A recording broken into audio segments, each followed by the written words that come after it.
여러분들 평안하셨습니까? 벌써 더운 느낌이 들죠? 네. 그렇습니다. 오늘도 우리 교회를 방문하신 우리 흑동원 형님 더 감사드리고, 또 우리 모든 성도님들 진심으로 환영합니다. 이 안식의 축복을 충만히 누리는 이 한 시간 되시기 바랍니다. 오늘 또 우리 몸이 불편해서 나오지 못하신 분들이 있습니다. 우리 민경순 집사님, 또 우리 정숙경 집사님도 어제 제가 전화를 해보니까 좀 어지럽고 그래서 좀 어렵다는 이야기를 들었습니다. 기도해 주시기 바랍니다. 연로하신 우리 분들인데 여러분 조석으로 잊지 말고 기도해 주셔서 그들의 생애의 마지막이 아름답게 장식될 수 있도록 해주시기 바랍니다.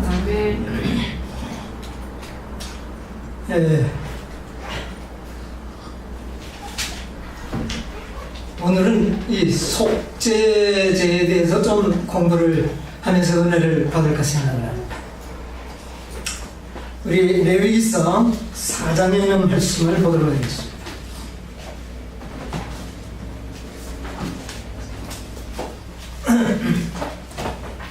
우리는 지금까지 몇 안식일을 통해서 번제, 소제, 또 무슨 제사를 배웠습니까? 화목제, 공부를 좀 했습니다. 자, 오늘은 이 속죄제에 대해서 좀 공부하면서 이 속죄제 속에 담겨져 있는 그 참된 진리의 의미를 우리 모두가 좀 깨닫고 경험하는 시간 되었으면 좋겠습니다. 4장 1절로부터 있는 말씀을 제가 읽겠습니다. 여호와께서 모세에게 일러 가라사대 이스라엘 자손에게 고하여 이르라. 누구든지 여호와의 금령 중 하나라도 그릇 범하였을 때 만일 기름 부음을 받은 제사장이 범죄하여 백성으로 제어를 입게 하였으면 그 범한 죄를 인하여 흠없는 송아지로 속죄 제물을 삼아 여호와께 드릴지니. 그 이하에 쭉 그 속죄제 예물의 규례들을 기록하고 있습니다. 자, 어떤 경우에 우리가 속죄 제물을 하나님께 드립니까? 2절에 보니까 여호와의 뭐 중? 금령 중. 그러니까 하나님께서 우리에게 금하신 어떤 일을 하나라도 어떻게 해요? 그릇 범하였을 때. 그릇 범했다는 말이 뭘까요? 그릇 범했다.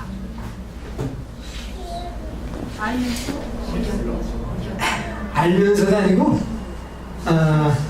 무지하여 실수하거나 이런 부주의로 인하여 우리의 연약성에서 나오는 이런 모든 잘못들을 의미하는 것입니다.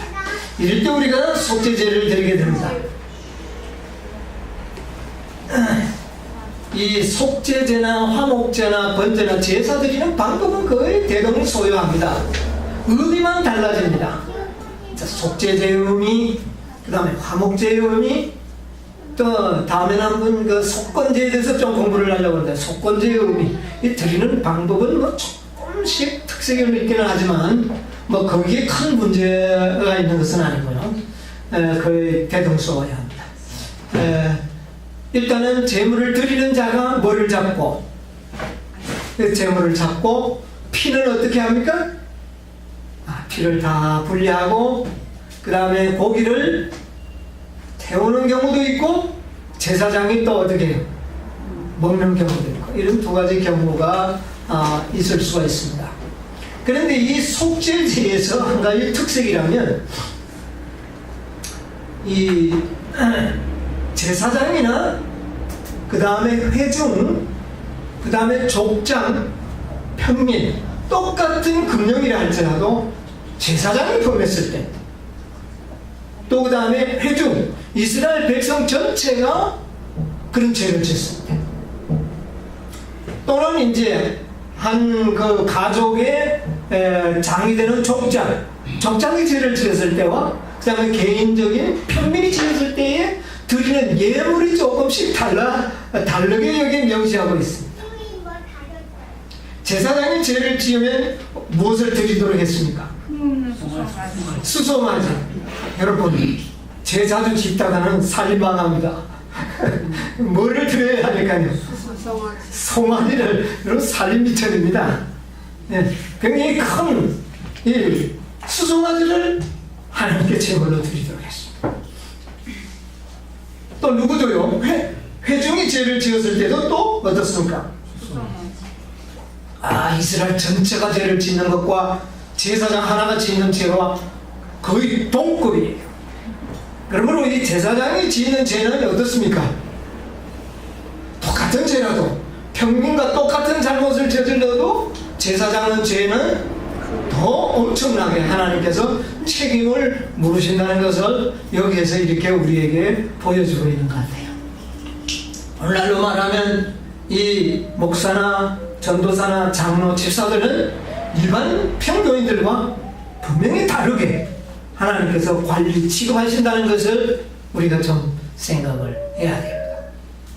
그 다음에 일반 가족을 이끄는 가족 족장이나 평민들은 수염소, 또 평민들은 안면소, 이렇게 뭔가 조금 차별을 둬서 이렇게 말씀하고 있는 것을 보게 됩니다.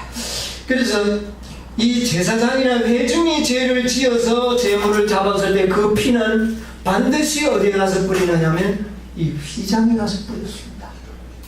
휘장에 뿌리고 나머지 피는 번제단 밑에 이렇게 다 쏟았습니다. 그러나 족장이나 이런 평민, 일반 개개인이 지은 죄는 일일이 다 휘장에 가서 뿌린 것은 아닙니다. 그 피를 번제단에 쏟고 그 다음에 그 고기도 이 제사장과 회중이 지었을 때는 그 고기를 먹지 않고 저 진박 죄를 버리는 거룩한 곳에 가서 태웠습니다. 그러나 평민의 이런 제물들은 제사장들이 모금으로 그 죄를 제사장이 담당하는 그런 의미를 가지고 있습니다. 자, 이런 어떤 약간의 규례들이 조금 있습니다. 그런데 여러분, 이 속죄제의 필요성이 뭘까요? 왜 속죄제를 지내야 합니까?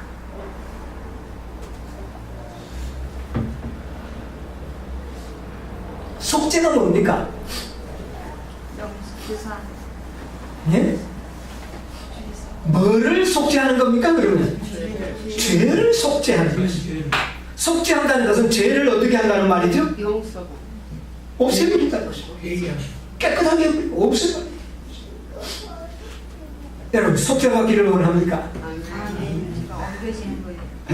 참 우리가 속죄받기를 원합니다.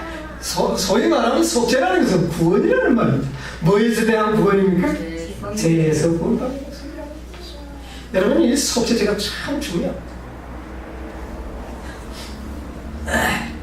우리 모두가 속죄받기를 원하는데, 그럼 왜 속죄받는 이유가 뭡니까? 받으려고 하는 목적이 뭐예요? 뭐 때문에 속죄받으려고 합니까? 범죄했기 때문에. 예? 범죄를 했기 때문에. 예, 범죄했기 때문에 속죄했는데 왜 속죄하느냐 말이에요. 왜 속죄받으려고? 구원을 위해서. 구원을 받으려고. 또는요? 구원받기 위해서. 어떤 구원이요? 깨끗함을 얻기 위해서. 이제 조금 바른 소리가 나옵니다. 우스꽝스러운 말을 정결케 하소서. 예. 여러분, 많은 의미에 있어서 속죄는 구원받기 위해서 속죄를 받기를 원한다, 이렇게 대충적으로 생각을 합니다. 뭐 틀린 것은 아니지만 구원받기 위해서 속죄받는다면 이거 좀 문제가 있어요. 그것은 마치 속죄가 구원의 뭐가 되는 겁니까? 도구가 되거나 이렇게 되는 수가 있어요. 그래서 그것은 엄격한 의미에서는 좀 맞지 않습니다. 우리가 속죄를 받기를 원하는 가장 중요한 목적은 깨끗함을 얻기 위해서입니다. 깨끗한 품성을 얻기 위해서입니다. 내가 정말 그리스도와 같은 품성을 얻기 위해서 우리는 무엇을 받아야 합니까? 속죄를 받아야 하는 것입니다. 여러분, 속죄의 의미와 목적을 다시 한번 잘 우리가 의미를 이해할 필요가 있어요. 죄를 짓고 난 다음에 우리는 무엇을 생각합니까? 회개하지 않으면 뭐를 받지 못한다? 구원받지 못한다는 이런 어떤 압박감에 의해서 우리가 회개하는 경우들이 들어 있습니다. 뭐 나쁜 것은 아니지만 그것이 전부라면 사실 그 회개는 구원받기에 사실 부족한 회개인 것입니다. 회개했기 때문에 구원 주는 것이 아니거든요. 뭔 말인지 아십니까? 회개했다고 구원받을까요, 우리가? 사실은 우리의 구원은 하나님이 주신 선물이고 은혜입니다. 이 은혜를 받은 자들은 뭐를 갈구하게 될까요? 깨끗한 그의 거룩하신과 같이 우리도 뭐를 얻기 위한 것입니까? 거룩함을 얻기 위해서. 그래서 우리는 이 속죄의 필요성을 느끼게 되고, 물론 회개하지 않으면 구원을 받지 못하는 것은 사실이지만 우리는 그 목적을 위해서 단순히 회개하는 것은 아니라는 것입니다.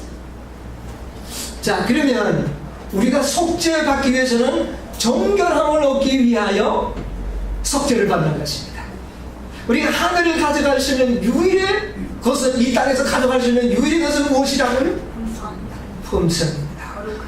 어떤 품성이죠? 깨끗하고 거룩하고 정결한 품성을 우리는 하늘에 가져가는 것입니다.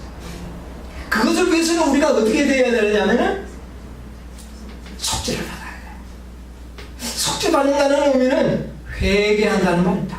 회개 그 자체가 바로 속죄를 이루어질 수 있는 하나의 방법이죠.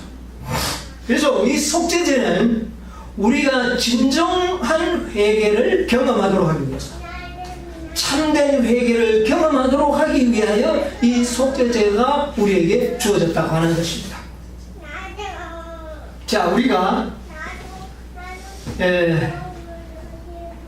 속죄를 받기 전에 무엇을 먼저 깨달아야 할까요?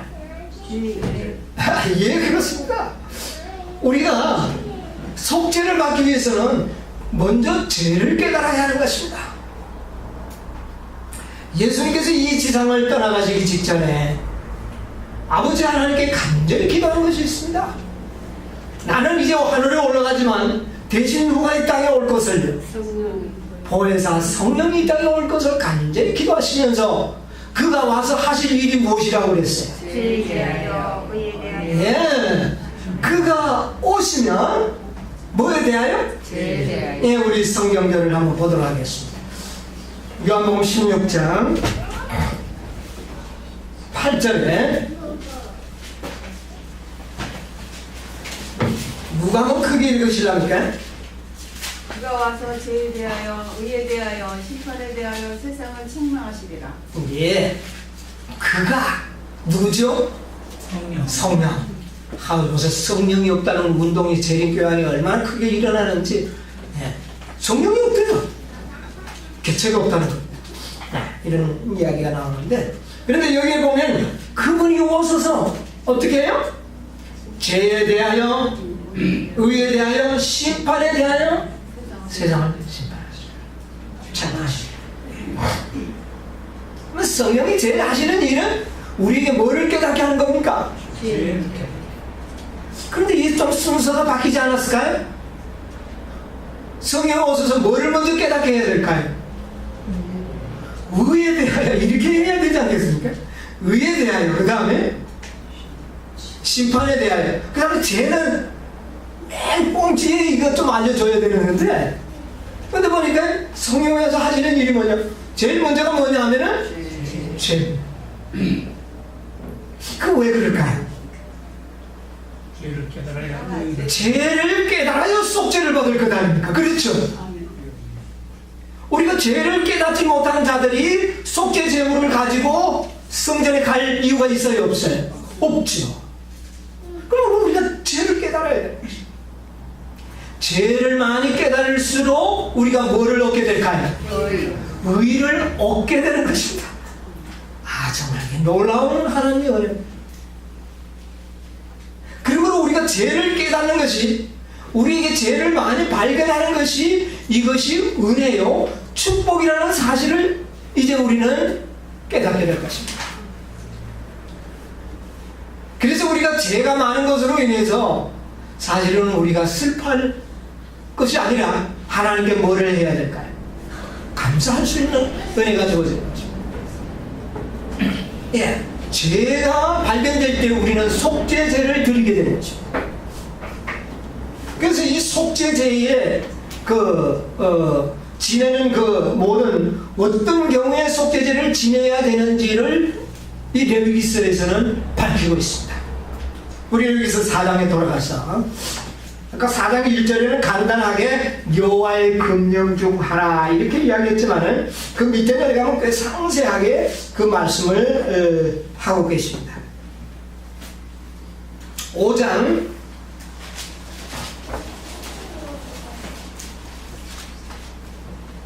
1절에 보면, 자, 거기 한번 보겠습니다. 누구든지 증인이 되어 맹세시키는 소리를 듣고도 그 본 일이나 아는 일을 진술치 아니하면 뭐가 있나니? 죄가 있나니. 이게 뭡니까? 위증죄라는 것이 있습니다. 다시 말하면 이것은 거짓말을 이야기하는 것이죠. 네, 이게 죄입니다. 그 다음에 2절에도 또 이야기하고 있습니다.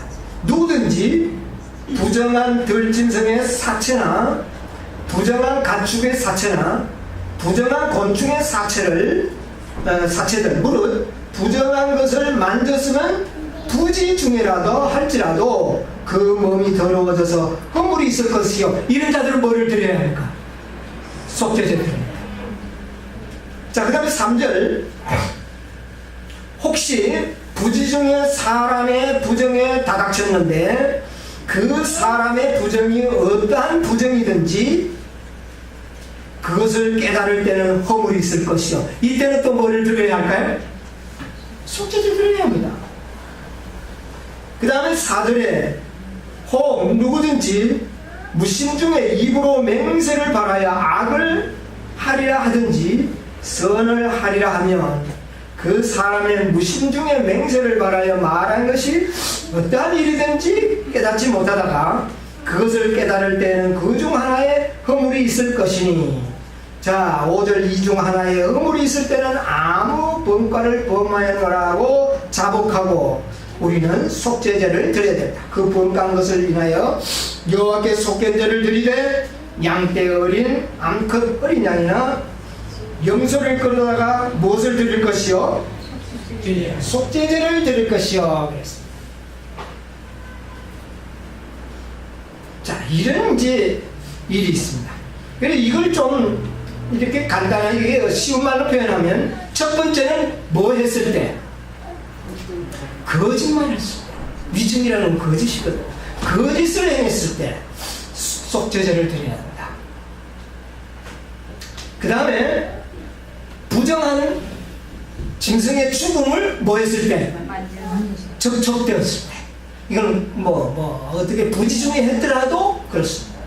고의적이 아니라도 그렇습니다. 그 다음에 부정한 사람과 뭐 했을 때?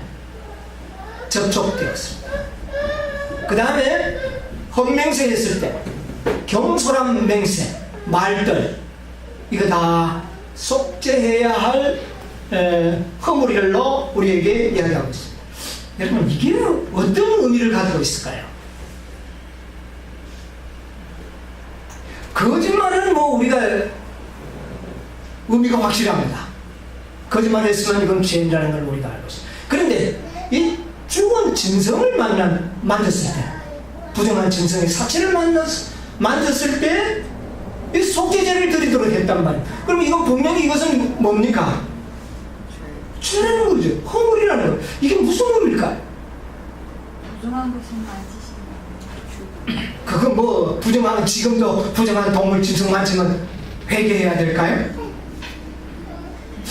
그거는 아닌 것 같죠. 그거 만진 게 무슨 죄입니까? 그죠? 이거는 분명히 이제 하나의 우리에게 비유로, 상징으로 우리에게 가르치고 있는 것입니다. 그 다음에 부정한 사람, 부정한 사람이 어떤 사람이 부정한 사람이죠? 구약 성경에 부정한 사람들, 문둥병자, 또 유출병 환자, 뭐 이런 어떤 괴악한 질병에 걸린 사람들과 접촉이 되면 어떻게 돼요? 부정하게 돼요. 뭐 회개해야 돼요. 자, 오늘날 우리 그 유출병 환자 만졌다고 해가지고 그 죄 지은 겁니까? 그러면 뭐 병원의 의사들을 만날 죄 짓는 거죠.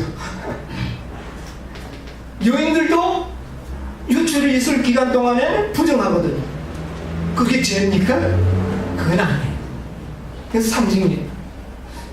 그 유출이라는 것은 피라는 것은 생명에 관련된 문제입니다. 자, 이거 뭘 의미하는가?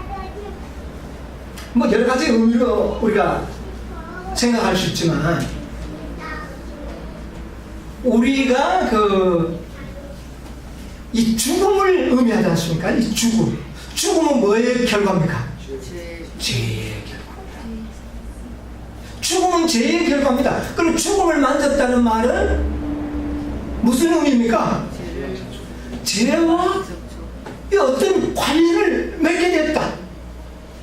이것은 뭡니까? 내가 직접 죄는 짓지 않았지만 죄와 어떤 관련된 어떤 사건에 내가 휘말렸다면 이것도 뭐 해야 된다는 말입니까? 회개해야 된다는 그런 의미를 우리가 유출해낼 수가 있습니다. 자, 그 다음에 내가 죄를 짓지 않았지만 부정한 사람과 접촉되었다. 이건 뭘 의미할까요? 내가 죄를 짓지는 않았어요. 내가 피를 흘리지는 않았어요. 내가 부정하지는 않습니다. 그런데 그런 사람과 접촉했을 때도 나는 뭐 해야 된다? 속죄제물을 드려야 된다는 거예요. 그러면 그런 부정한 자와 접촉은 뭐를 의미합니까? 공모. 네? 공모. 예, 공모. 예, 뭐 공모는 직접 가담했으니까 이건 자기가 유출되는 겁니다. 그렇죠. 직접 가담이 됐잖아요. 죄 지은 거 알고도 눈 감아줬다. 예, 어찌됐든 그 죄에 관련돼가 직접 짓지는 않았지만 우리가 이런 엘렌 화이트 말씀이 있습니다. 회개할 것이 없는 무슨, 바로 이것은 이런 제목들은 내가 직접 죄를 짓지 않았지만 회개해야 할 문제들이라는 것이죠. 묵인한 것은 진짜 죄입니다. 그게 아니에요. 묵인한 거, 묵인한 거, 어떤 데 보면 죄를 죄라고 말해야 할 경우에 묵인하면 그 죄의 동참이라고 얘기합니다. 그것은 내가 직접 죄를 동참하는 겁니다. 그런 것보다 더 좀 약한 것들도 속죄를 드려야 해요. 이것은 뭐냐면 우리가 얼마만큼 하나님께서는 우리를 정결케 만들려고 하는, 여러분 잘못 들으면요, 하나님 굉장히 까다로운 분이다, 이렇게 생각할 수가 있어요. 여러분 그렇게 생각하면 이거 의미가 없어요. 이것은 어떻게 우리가 생각해야 될까요? 하나님께서는 우리를 아주 너무너무 정결한 마음을 갖도록 만들려고 하는 것이죠. 그렇게 하기 위해서 나는 전혀 죄를 짓지 않고 가담하지도 않고 뭐 하지도 않았지만 그런 어떤 사람들과 어떤 접촉이 되어버렸을 때 그것까지도 우리는 마음으로 어떻게 합니까? 회개하는 마음. 이것은 과연 회개할 필요가 없는 어떤 뭡니까? 회개가 될 수 있는 이런 것들을 의미한다고 저는 생각합니다. 이미 레위기서에는 이 속죄제의 여러 가지 규례들을 보면 하나님께서 우리 인간들을 얼마나 깨끗하게 만드시려고 하는 하나님의 계획과 의도를 우리가 보게 되는 것입니다. 악한 성향이나 가마를 하여튼 이 말로서 설명할 수 없는, 제가 이걸 좀 설명을 해야 되는데 제가 이번 주에 좀 이것을 좀 깊이 생각할 수 있는 시간을 좀 가졌어요. 어찌됐든 여러분께서 느낌적으로 이해하시리라 저는 믿습니다. 네, 이런 것들. 자, 그리고 성경에 보면 죄에 대하여 정의해 놓으신 말씀이 있습니다. 성경에 뭐가 죄다? 첫째, 불법이 죄예요. 그 다음에 불선이 죄예요. 그 다음에 불의가 죄예요. 그 다음에 불신. 이 네 가지를 죄로 이야기했습니다. 참 한문으로 보니까 죄자가 바로 네 가지 아닌 것이 바로 죄자거든요. 예? 예. 자, 그런 걸 볼 때 성경에도 첫째는 불법이 죄다. 이게 금령입니다. 아까 그 레위기서에 나왔던 금령, 하나님의 뚜렷한 법을 보면서 이거 금령. 그 다음에 이 불신, 불선, 불의 이런 것들은요 바로 여기에 나오는 사체를 만지고 부정한 사람 접촉하는 이런 것들과 같은 것이에요. 모든 불의가 죄로 돼. 불의가 죄라는 말이 뭡니까? 의롭지 않는 것은 모두가 뭐란 말입니까? 죄라는 말입니다. 뭐 내가 꼭 무슨 뭐 이렇게 해서 죄가 아니라 그 자체가 뭐가 아니라면 의가 아니라면 중간 지점이 없는 겁니다. 여러분, 우리가 이런 세상에 우리가 살고 있어요. 불이 의롭지 않은 것은 다 악한 것이다. 그 다음에 불선, 선을 행할 줄 알고도 뭐하지 않은 자, 행하지 않는 자는 죄라고 그랬어요. 여러분, 이런 경우들이 많이 있어요, 없어요? 이거 분명히 선을 행해야 할 기회가 왔는데 행하지 못한 일이 우리에게 있어요, 없어요? 그렇지. 그때 우리는 뭐를 드려야 합니까? 그거 안 하면 천국 못 간다. 이런 식으로 깨달으면 정말 그 사람들은 고달픈 신앙하게 될 겁니다. 그게 아닙니다. 우리를 뭐 하시기 위한? 정결케 하시기 위한 하나님의 속죄의 은혜입니다. 여러분, 이 은혜를 받게 되시기를 바랍니다. 이렇게 될 때 우리는 한없이 정결한 마음을 갖게 됩니다. 네? 불선. 저는 이게 좀 선을 행하는 일에 어떨 때 용기가 좀 부족할 때가 있어요. 어떤 사람은 이걸 잘하는 사람. 길을 가다가 보면 참 이건 좀 도와야 할 일이 있는데 부끄러워서 어떨 때 그게 잘 안 되더라고요. 여러분, 혹시 그런 경험합니까? 마음은 있는데 그게 선도도 안 돼.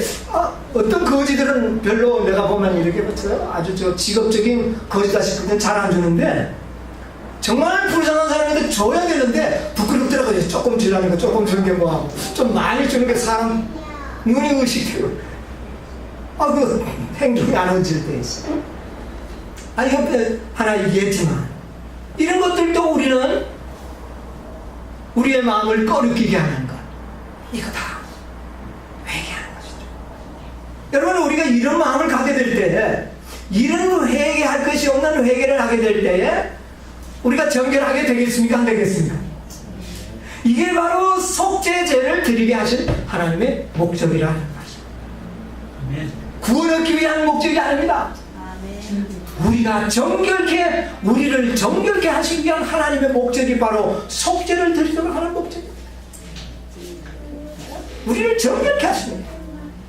그런데 사단은 이런 모든 것들을 바리새인적으로 생각하면 죄 지은 것으로 해서 우리를 하여금 굉장히 무거운 멍에로 만드는 경우가 있지만 그것이 아니에요. 우리를 더욱 정결케 하시기 위한 하나님의 그 섭리를 여기에 그렇게 이야기하고 있는 것입니다. 여기에 보면 연애신 이런 말씀이 있어요. 우리는 거룩한 거울 곧 하나님의 율법을 들여다볼 때 놀랄만한 죄의 깊이와 범죄자로서의 자신의 타락하는 상태를 보게 된다. 그러나 우리는 회개와 믿음으로 하나님 앞에서 의롭다함을 얻게 되면 하나님의 은혜를 통하여 그분의 계명을 능히 순종할 수 있게 된다. 성화 80페이지 이렇게 말씀했는데 우리는 거룩한 뭐를 들여다보라. 거룩한 거울 곧 무엇이라고 그랬습니까? 율법. 여러분, 우리가 정말 거룩함을 얻기 위해서는 거룩한 거울을 들여다봐야 하는데 그것이 율법입니다. 근데 그 율법이 아까도 우리가 이야기했듯이 그 율법은 누구를 비춰주는 거울입니까?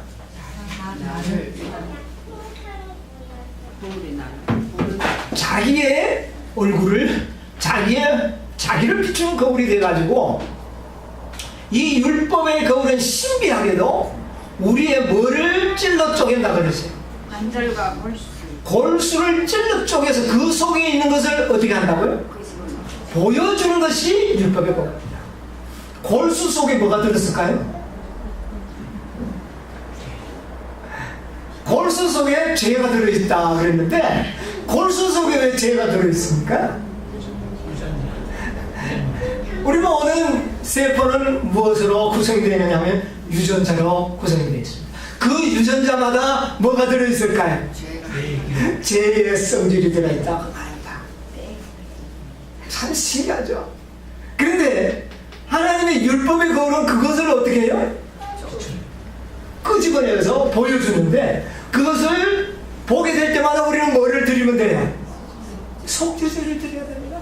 그래서 우리를 어떻게 하시겠다는 거예요? 정말 하나님께서는 우리를 뼛속까지 들어있는 모든 죄의 성질을 다 깨끗하게 만드시려고 하시는 하나님이시라는 사실을 기억하시기 바랍니다.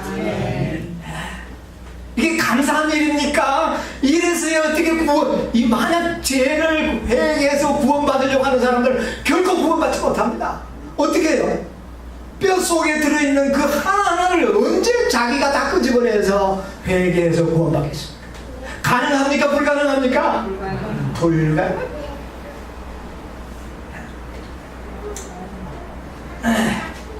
자, 우리 율법의 거울을 들여다 보려 그랬으니까 시간이 조금 있으니까 율법의 거울을 한번 들여다보자. 여러분 부조와 선지자에 있는 그 십계명을 해석한 그 글을 한번 읽어볼까요? 예. 율법의 거울. 부조와 선지자 307페이지부터 307페이지부터 308페이지부터 부조와 선지자 308페이지 십계명 중에 넷째 계명까지는 공부하지 않겠습니다. 이거는 하나님과의 관계 있는데 이건 좀 나중에 두고 예수님이 주신 계명을 우리는 잘 지켜야 되니까 예수님의 계명은 어떤 계명입니까? 내가 너희를 사랑한 것 같이 너희도 서로 뭐하라? 사랑하라. 이것은 5제부터 10가지 계명이거든. 그 5제부터 10가지 계명을 잘 지키면 우리가 내 이웃을 누구처럼 사랑하는 겁니까? 내 몸처럼 사랑하게 됩니다.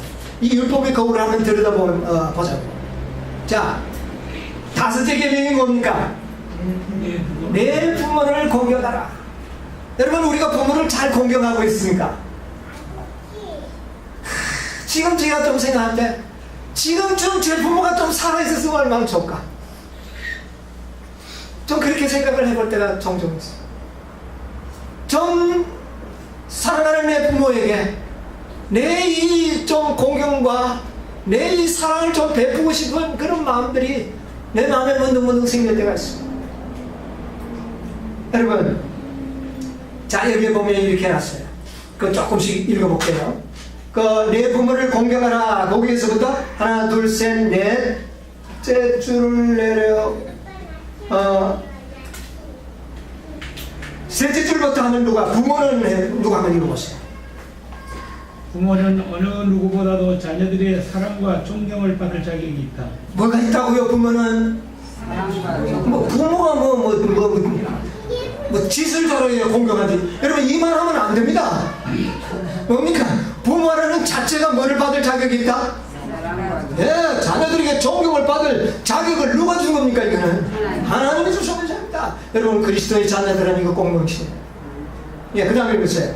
그들의 보호 아래 위탁된 영혼들을 돌볼 책임을 지고주신 하나님께서는 부모들이 저희 자녀가 어렸을 때에는 그들에 대하여 하나님의 자리에 서도록 부모는 하나님의 자리에 서가 있다고 그랬어요. 여러분 부모는 이 지상에서의 누구의 자리를 차지하고 있습니까? 하나님의 자리. 절대적인.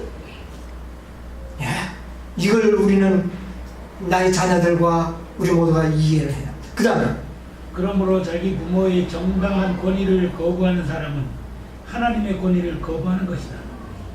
5째 계명은 자녀들에게 그들의 부모를 존경하고 순종하기를 요구할 뿐 아니라 그들을 사랑하고 부드럽게 대하며 그들의 수고를 가볍게 해주고 그들의 명예를 지켜주며 노후에 그들을 부양하고 위로해 주기를 요구한다. 여러분 어떻습니까? 근데 여러분 오늘날 이 세상에 총체적으로 부모를 공격하지 못하도록 이 사회 구조를 만들어 놔버렸어. 여기 우리 그리스도인들이 그냥 그들 따라가고 있는 것이에요. 자, 여기 보니까 뭐라 그랬어요? 노경에 있는 부모를 어떻게 해주라? 부양하고 수고를 가볍게 해주고 그들의 뭐를 지켜주고 명예를 지켜주고 그 다음에요 노후에 그들을 부양하고 위로해 주기를 요구한다. 근데 오늘 노후의 부양을 누가 해주고 있습니까? 나라가 하도록 있는 겁니다. 다 나라가 하도록 만들고 있어요. 여러분 이거 절대로 하나님의 방법 아니에요. 그리스도인들이라면 자기 부모를 자기가 부양해야 돼요. 이게 하나님의 방법입니다. 자, 만약에 이 부모가 국가가 부양하는 그런 요양원에 들어갔다면 그의 생애가 어떨까요? 참 한심하죠. 이것이 하나님의 뜻이 아니라는 거예요. 예, 이게 일종의 옛날 뭐 고려장에 있었듯이 이거 하나의 부모를 그렇게 하는 거예요. 이게 하나님의 뜻이 아닙니다. 하나님의 뜻은 노후에 그들을 직접 부양해야 돼요. 같이 살아야 됩니다. 물론 거기에 대한 여건 시스템은 옛날 한국적인 그런 봉건사회 시대의 시스템을 생각해서는 안 됩니다. 각자의 개별적인 인격과 존경은 서로 보존되면서 서로 협력하고 도울 수 있는 그런 분위기 속에서 함께 살아요. 이게 하나님의 뜻이에요. 그 다음에 그러면서 적당한 땅을 가지고 노경에는 그 부모로 하여금 그 정말 밭을 경작하고 가벼운 노동과 이런 걸 하면서 그의 자손들이 태어나서 그 손자 손녀들이 자라는 모습을 보면서 위안을 받으며 살도록 해주는 것이 부모를 공경하는 것입니다. 오늘날 이게 일체되지 않는 이런 사회를 갖고 있어요. 여러분 이거 죄입니까 아닙니까? 여러분 죄입니다. 이거 부모 공경하는 게 아니에요.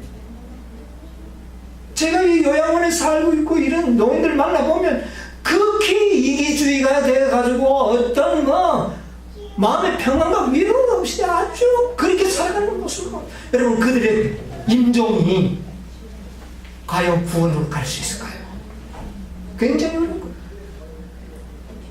이 가족의 따뜻한 사랑 속에 살아갈 수 있도록 우리는 그리스도인들은 이렇게 만들어요. 이 사회적인 분위기에 우리가 휩쓸려지면 안 됩니다. 부모를 우리는 사랑해야 돼요. 그리고 우리는 나이 많은 사람을 존경해야 합니다. 이게 부모의 공경.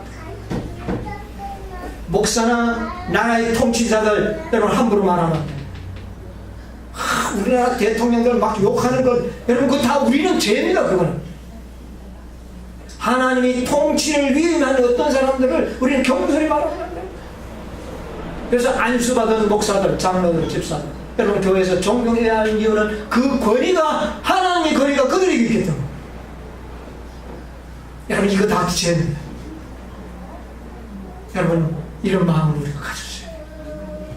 자, 그 다음에 6째 계명이 뭡니까? 살인하지 말라. 여러분 여기에 보십시오. 한번 읽어보세요. 생명을 단축시키는 모든 부정한 행위와 증오와 복수의 정신과 또는 다른 사람에게 해를 끼치는 행위를 하게 하거나 우리로 그들이 해받기를 바라는 마음을 품도록 만드는 감정에 빠져드는 것과 가난한 사람들이나 고통당하는 사람들을 보고도 이기심 때문에 돌보는 일을 게을리한 행위와 모든 방종이나 불필요한 소모나 건강을 해치는 경향이 있는 과중한 노동 등 이 모든 것은 정도의 차이는 있으나 다 6째 계명. 뭐를 범하는 것이다? 6째 계명을 범한다. 여러분, 우리가 구원받겠나? 이렇게 생각하는 것이 아니라 여러분이 우리가 하나님께서는 얼마나 깨끗한 우리의 마음을 갖도록 하신 것입니다. 이것이 무엇으로 이루어집니까? 속죄로 이루어져야 합니다. 속죄로 이루어져야 합니다. 이것까지도 우리는 뭐로 생각해야 된다는 말입니까? 아, 이것도 허물이구나. 그래서 우리가 회개할 때 우리는 어떻게 될까요? 정결을 얻게 되는 것입니다. 의롭다 함을 얻는단 말이에요. 이게 바로 성화입니다. 그래서 성화는 매 계단마다 회개라는 것이 뒤따라가요. 회개가 바로 속죄제를 드리는 겁니다. 오늘날의 속죄제는 양을 잡는 것이 아니라 그리스도의 피의 공로를 의지하여 회개하는 것입니다. 이렇게 될 때 우리가 깨끗하게 되는 것입니다. 어떤 복수의 정신 다 예수적 개념 들어갑니다. 여러분, 우리 그런 마음 들 때가 있어요, 없어요? 있습니다. 미워하는 정신, 예수적 개념. 그래서 우리가 이 속죄제를 통하여 하나님께서 우리를 또 정결하여요. 자, 7째 계명은 뭡니까? 가늠하지 말지입니다. 이것은 예수님께서 이미 이것은 설명을 잘 하셨습니다. 여인을 보고 뭐하는 자마다 여러분, 오늘 우리는 뚜렷한 눈에 보이는 이런 걸 가지고 이야기하지만 사실 그건 문제될 게 없습니다. 그건 문제될 게 없어요. 중요한 것은 뭡니까? 마음으로 생각하는 것입니다. 여러분, 우리는 마음으로 얼마든지 그런 걸 하면서 다른 걸 우리가 정지할 수 있어요. 아닙니다. 마음. 그때 우리는 뭐를 드려야 돼요? 마음이 그것을 어떤 우리가 그런 악한 마음이 떠오를 때가 있습니다. 그 악한 마음을 내가 품으면 뭐가 되는 겁니까? 죄가 되는 거예요. 그러나 품지 않아도 우리는 뭐를 드려야 할까요? 속죄제를 드려야 돼요. 이것이 회개할 것이 없는 뭡니까? 그렇게 우리가 정결하게 돼요. 자, 그 다음에 8째 계명 뭐 하지 말라? 도적질하지 말라. 얼마만큼 우리가 이 계명을 깊이 생각해야 되느냐? 한번 읽어보세요. 공사간의 범죄가 이 검령 안에 포함되어 있다. 8째 계명은 유괴와 노예 매매를 정죄하고 정복을 위한 전쟁을 왜 우리가 전쟁에 가지 않는지 아십니까? 여러분, 6째 계명도 범하는 것이지만 몇째 계명도 범하는 것입니까? 8째 계명도 범하는 것입니다. 그래서 우리가 군대 안 가는 거예요. 자, 그 다음에 봅시다. 이 또한 절도와 강도 행위로 정죄한다. 이 계명은 또 일상의 업무의 가장 사소한 일에도 엄격한 성실을 요구한다. 이 계명은 상거래에 있어서 속이는 것을 금하는 동시에 당연히 지불해야 할 부채와 입금의 지불을 요구한다. 임금의 지불을 요구한다. 이 계명은 또 남의 무지와 약점과 불온을 이용하여 자신의 이익을 취하려 하는 모든 행위는 하늘책에 사기로 기록된다고 선언한다. 여러분, 기가 찹니까 안 찹니까? 특히 장사하시는 분들 굉장히 이런 문제가 많이 봉착될 것입니다.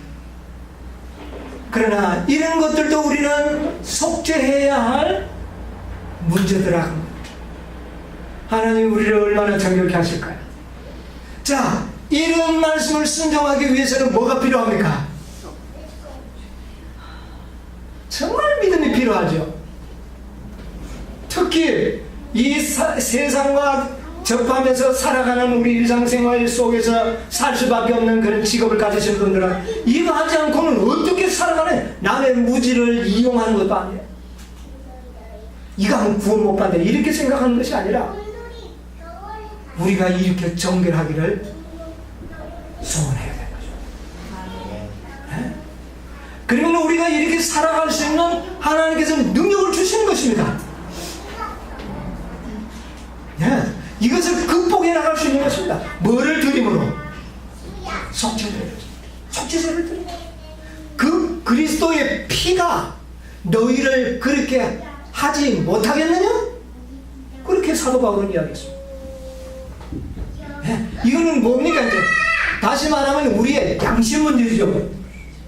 우리의 양심을 더욱 개발시켜서 양심을 깨끗하게 해놓으면 양심에 끓이기는 일은 하지 않도록 하는 겁니다. 그러면 양심에 끓이기는 하지 않고도 살아갈 수 있는 뭐가 필요합니까? 힘과 능력이 필요한 겁니다. 그건 누가 주십니까? 주시는 것이에요. 그걸 믿음으로 말미암는 우리에게 돼요. 자, 그 다음에 내 이웃에 대하여 뭐 하지 말라? 아까 이거는 했으니까 읽지 않겠습니다. 아니요, 좀 읽읍시다. 중요한 말씀입니다. 한번 읽어보세요. 우리의 이웃을 속이는 의도나 목적으로 어떤 문제서든지 거짓말하는 것은 모두 이 계명에 저촉된다. 속이려는 의도가 거짓을 구성하는 것이다. 눈짓, 손짓, 얼굴 표정 등으로도 말로 하는 것과 같이 효과적으로 거짓말을 할 수 있다. 모든 고의적인 과장과 그릇되거나 과장된 음상을 전하려고 계획된 시사나 암시, 비록 사실일지라도 오해하게 만드는 방법으로 말하는 것은 거짓이다. 이 계명은 잘못 전하거나 나쁘게 추측하거나 비방이나 고자질을 함으로 이웃의 명망을 손상시키려는 모든 행위를 금지한다. 고의적으로 사실을 은폐하여 타인에게 손해를 입히는 일도 9째 계명을 범하는 것이다. 여러분, 하나님이 우리를 어떤 사람으로 만들려고 하시는지 이해하시겠습니까? 아멘. 하나님은 우리를 이렇게 정결하게 만들려고 하십니다. 그런데 우리는 믿음이 없어서 이렇게가 못 산다고 자꾸 이야기합니다. 살 수 있을까요? 못 살까요? 할 수 있습니다. 예, 이게 바로 믿음인 것입니다. 하나님은 우리를 이렇게 만드시려고 하는 것이에요. 예. 여러분, 이런 실수는 우리가 너무나도 종종 자주 범할 수 있습니다. 탐내지 말지니라. 한번 읽어보세요. 내 이웃의 아내나 그의 여종이나 그의 소유나 그의 낙이나 무릇 내 이웃의 소유를 탐내지 말지니라. 10째 계명은 죄된 행위의 뿌리가 되는 이기적 욕망을 금함으로써 만약의 뿌리 자체를 강타하고 있다. 하나님의 율법을 순종하여 남의 소유물에 대한 나쁜 욕심을 품는 것조차도 삼가는 사람은 그의 이웃들에게 해를 끼치는 악한 행위를 하지 않을 것이다. 마지막 이 10째 계명은 하나님의 율법의 근본이 되는 겁니다. 탐하지 말라. 네. 모든 이기심이 모든 제약의 뭐로 나타나는 겁니까? 뿌리가. 여러분, 이게 율법의 거울입니다. 여러분, 골수에 들어있는 모든 것을 다 찔러 쪼개서 다 드러내게 만들었죠. 여러분, 이 거울을 통하여 우리는 죄가 발견이 된 것을 인하여 감사하시기 바랍니다. 아멘. 여러분, 거룩한 제물로 제사하시기 바랍니다. 아멘. 여러분이 정결함을 입게 될 것입니다. 정결함을 입는다는 말은 벌을 안 받는다는 말과는 전혀 다른 것입니다. 이 말의 의미는 정결함을 입는다는 말은 정결하게 살 수 있도록 능력을 주신다는 의미인 것입니다. 형벌을 안 받는다는 말이 아닙니다. 그렇게 살 수 있도록 하나님께서 힘과 능력을 주시겠다고 하는 말씀, 약속입니다. 이게 이것이 속죄제를 드리는 목적입니다. 구원이 목적이 아니에요. 정결입니다. 오늘 좀 연애신을 읽어드리려고 많이 보고 왔는데 시간이 없어서 좀 읽지를 못하겠습니다만, 예, 여기 있는 말씀, 실물경에 있는 말씀 하나 좀 읽어드립니다. 실물경 160페이지에 있는 말씀, 그리스도인의 경험 가운데 전진하는 매 발걸음마다 우리의 회개는 더욱 깊어지게 될 것이다. 그때에 너희가 너희 악한 일과 너희 불선한 행위를 기억하고 너희 모든 죄악과 가증한 일을 인하여 스스로 믿게 버리라. 에스겔 36장 40. 이런 모든 율법의 거울을 들여다 보니까 자신이 사랑스럽습니까? 믿게 보입니까? 율법의 거울을 들여다보면 볼수록 자신이 믿게 보입니다. 자, 그분은 다시 이렇게 말씀하신다. 내가 내게 내 언약을 세워서 너로 나를 여호와인 줄 알게 하리니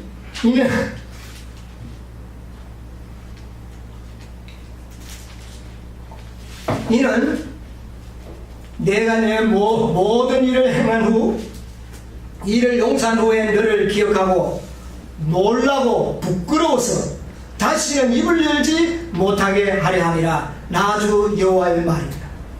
여러분, 우리가 율법의 거울을 들여다 보니까 부끄럽고 놀랍지 않습니까? 할 말이 있어요, 없어요? 없어요. 자랑하지 않을 것이라는 말. 아무도 입을 열지 못하게 만들 것이다. 여러분, 이렇게 될 때 우리가 진실로 어떤 사람이 될까요? 겸손하고 온유한 사람이 될 것입니다. 이것이 우리가 속죄제를 드리는 이유인 것입니다.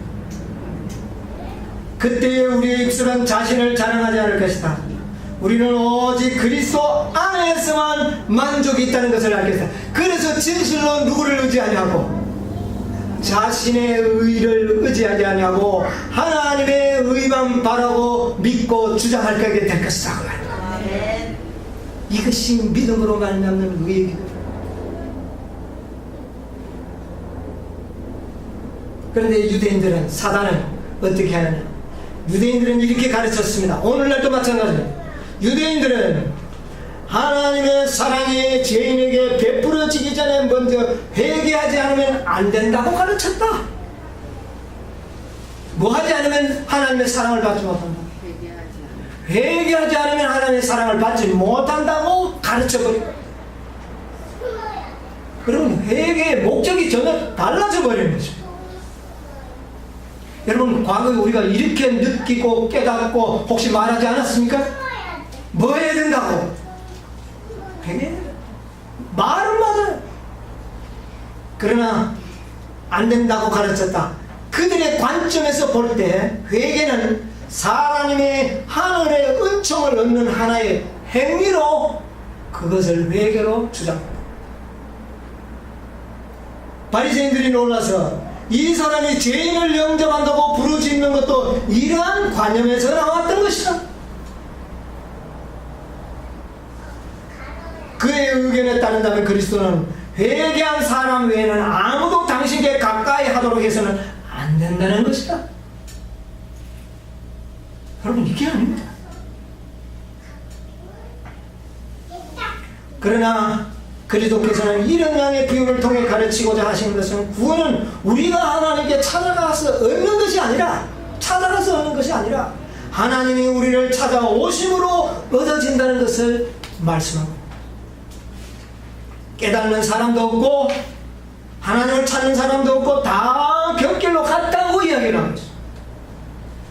하나님이 우리를 사랑하시도록 하기 위하여 우리는 회개하는 것이 아니라 우리로 회개하도록 하기 위하여 그가 당신의 사랑을 우리에게 베푸신 것입니다. 우리가 하나님의 사랑을 얻기 위하여 회개하는 것이 아니라 그분이 우리에게 사랑을 베푸심으로 우리가 회개하도록 이끄십니다. 이런 사랑을 깨닫게 되시고 이런 회개가 이루어져야 됩니다. 이 사랑을 보기 위해서 우리는 뭘 바라봐야 할까요? 나를 위하여 십자가에 달려들어가신 그리스도를 바라볼 때에 우리는 나도 모르게 그리스도에게 이끌리고 회개하는 마음이 생겨나는데 그것이 바로 성령의 역사입니다. 그래서 이 회개도 사실은 내가 하는 것이 아니라 하나님의 선물이요 성령의 은총입니다. 자, 우리가 겸손하기를 원합니까? 온유하게 되기를 원합니까? 깊은 회개를 하셔야 합니다. 이것이 될 때에 여기 이런 말이 있었어요. 그 흙을 잘게 부수는 그 시프리를 비워보면 실물교회는 56페이지 마음밭은 잘 갈려져야 한다. 흙은 죄에 대한 깊은 회개를 통하여 잘게 부서진다. 우리가 농사를 지어보면 흙이 부드럽고 깊이 갈려져야 뭐가 잘 자랍니까? 농사가 잘 된다. 그러면 우리의 마음밭은 무엇으로 갈라야 될까요? 깊은 회개. 깊은 회개를 하기 위해서 뭐를 들여다봐야 돼? 율법의 거울을 들여다. 그 다음에 뭐를 드려야 될까요? 속죄제를 드려야 한다. 그것을 드림으로 우리의 마음밭이 잘게 깊게 갈려진다 한다. 이것이 품성의 변화인 것입니다. 여러분, 오늘 이 안식일에 우리의 마음에 율법의 거울을 다 각자 들여다보시고 우리의 마음을 깊이 갈아서 의의 열매가, 의의 곡식이 충만하게 맺히고 정말 놀라운 수확을 거둬줄 수 있도록 그런 놀라운 역사가 일어나게 되시길 바랍니다. 이것이 바로 속죄제를 드리는 목적이 될 것입니다. 우리 하늘나라에 갑니다. 우리의 품성을 가져가게 됩니다. 누가 가장 진실된 속죄제를 주님께 드리는가? 이것이 문제가 될 것입니다. 아름다운 속죄제물을 다 우리 하나님께 드리는 저와 여러분이 되시기를 간절히 바라면서 말씀을 마치겠습니다.